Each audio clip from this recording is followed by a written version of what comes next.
we moved to Nashville, where I was from originally. We met her in Knoxville. I was going to the University of Tennessee back when they used to play football. And we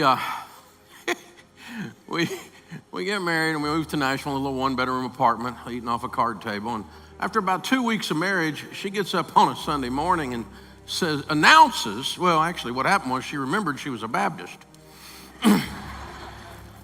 She'd forgotten to tell me this. We hadn't had any discussions about Baptists or Jesus or God or anything like that. We just got married. And she gets up on Sunday morning and announces we're going to church. I said, we aren't doing anything. It's Sunday morning. I'm not going to church. I'll be drinking beer and watching football. This is what you do on Sunday morning. What's wrong with you, woman?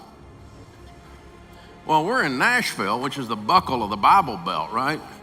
There's more Baptists there than people.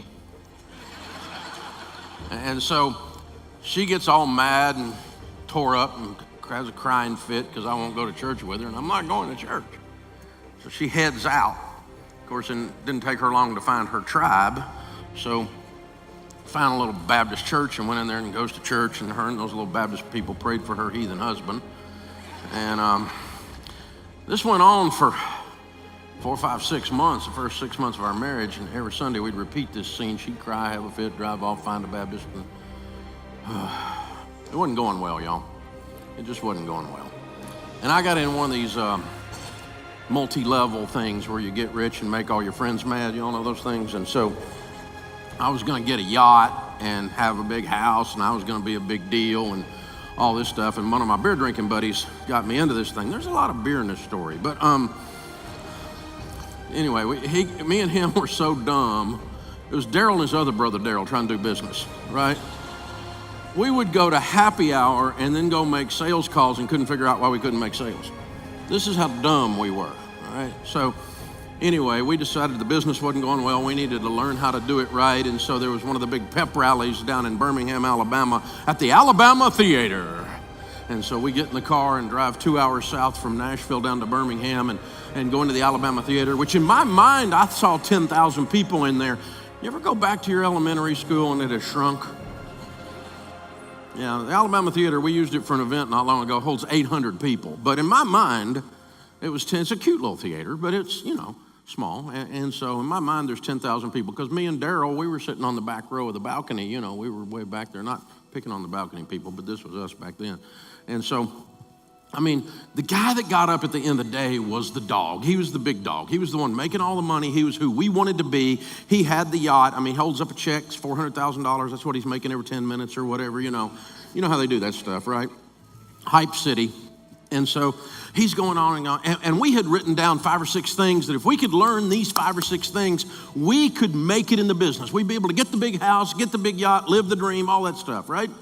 And so this guy gets up. Not only did he have credibility with us because he was the guy we wanted to be, but then it was as if he had our 5 or 6 things as the outline for his talk. And he walked right down and read our mail. And he was a wonderful speaker. He was a great orator. And by the time he finished talking, to say that he owned us was an understatement. Anything he told us to do, we were going to do. And he gets to the end of his talk and he said, and there's one more thing. And we went, I don't know, I think I got it. One more thing.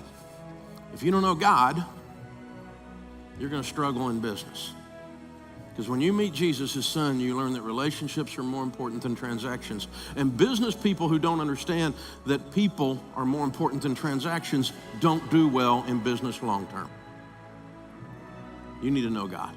Tell you money will make you happy. Money will not make you happy. Money will make you more of what you already are. It magnifies the good in you, and it magnifies the bad in you when you get it. People who are jerks and get money, they become world-class jerks. People who are unbelievable fanatics about integrity and honesty, when they get money, you can't move them off of anything. They stay with the truth. People that are givers, when they get money, they impact communities, cities, the world. We call them philanthropists. When you get money, you become more of what you are. If you're depressed and you get money, you will go into a deep place of depression. Money will not heal you. Jesus will heal you, but money will not heal you. Money will not make you better. It'll make you more. I thought Christians were wimps. And he would say stuff like, this is what it says in the Bible. And if you don't agree with that, you're what's known as wrong. I like that a lot. I like that. Take a stand, you know? Be something. This trying to make everybody happy doesn't work, right? Just this is what it is and deal with it. Oh, I love that. And that guy's strength and that lady's grace and her wonderful grandma hugs hugged us into the kingdom, and I met God in that church in a very real way. And I didn't know beans, y'all. I mean, I didn't know anything about how to do anything. I mean, the preacher would be saying, and you know when Joseph's brothers threw Joseph in the hole? And I'm like, nope. Don't know Joseph, don't know the brothers, don't know the hole. But before I go to bed tonight, I will. And I will, and I will. And I began to dive in and learn scriptures because I had some catching up to do. That was a long time ago, so I've certainly done more than my share of study since then.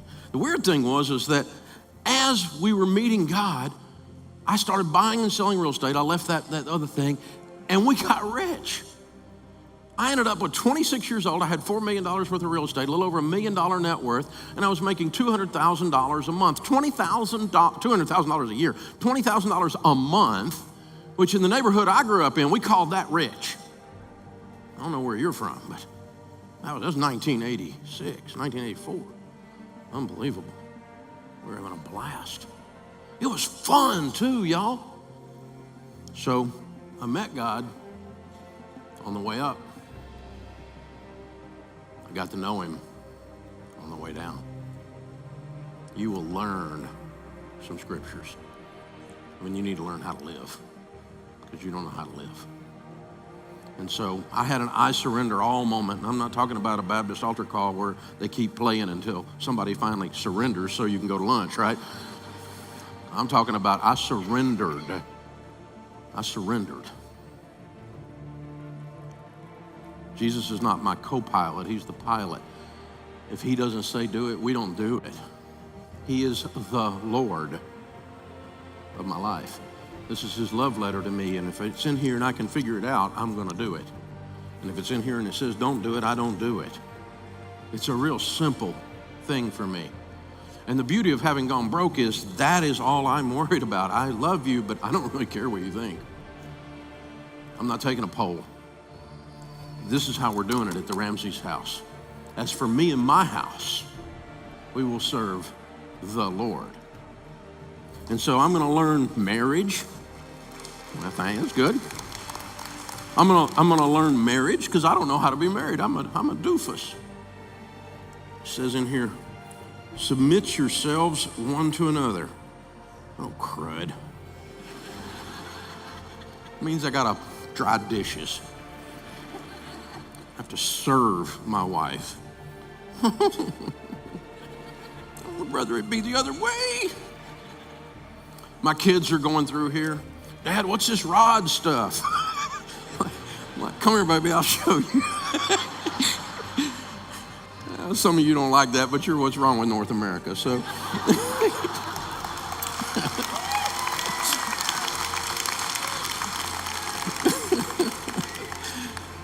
there's 2,500 scriptures on how to handle money and possessions. Jesus talked more in the parables about money than he did love and grace combined. Now, I understand typology, and I understand that sometimes those money stories were representations of other things in the spirit, but they're also money stories. The parable of the talents is a money story. The unfaithful steward is a money story. All of these are money stories. Jesus was telling, why is he so concerned about money? Because it's our biggest idol. And he's not into us having idols. It's our biggest point of problem. And it reveals our heart as our treasure is. As our heart is, there goes our treasure. As your treasure is, there goes your heart. He's really concerned about your heart. It's got this connection to your wallet. And he wants to really own your life because he loves you. He's absolutely crazy about you.